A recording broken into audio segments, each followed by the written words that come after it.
Hello guys, सोमवार दशमी ପାଇଁ ଘରେ ପୂଜା ଚାଲିଛି। ଦେଖ ଘାଣ୍ଟ ହବ, ସେଉ ଛଙ୍କା ହେଉଛି, କୋବି କଟା ହବ, ତରକାରୀ ହବ। ମୋ ଦେଖ ଖଳାରେ ଏତେ ଧାନ ପଡ଼ିଛି, ଆଉ ଆସିବା ପାଇଁ ରାସ୍ତା ହିଁ ନାହିଁ।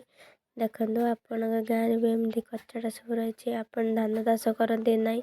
ଯେ ଧାନ ଚାଷ କରନ୍ତି ସେ କମେଣ୍ଟ କରି ଜଣାନ୍ତୁ।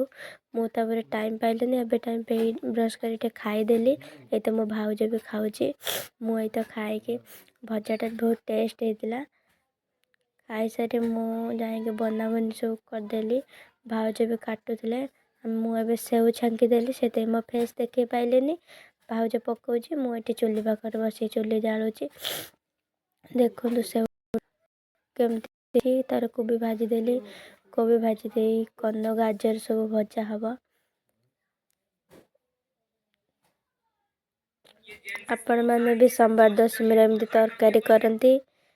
ତାପରେ ବୋଇତାଳୁ ସବୁ କାଟିଦେଇ ସେଉ ପକୁଡ଼ି ଦୁଇଟା ଛାଙ୍କି ଦେଇଥିଲେ, କୋବି ପକୁଡ଼ି। ତାକୁ ଆମେ ଖାଇଲୁ। ଖାଇକି କୋବି ଭାଜିବାରେ ଲାଗି ପଡ଼ିଥିଲି। ତାପରେ ଦେଖ ପରିବା ସବୁ ବନା ହେଇକି ଅଛି। ଗାଜର ଆଉ କନ୍ଦା ବି ଭାଜିଦେଲି। ତ ଭାଉଜ ବସିକି ରୋଷେଇ କଲା।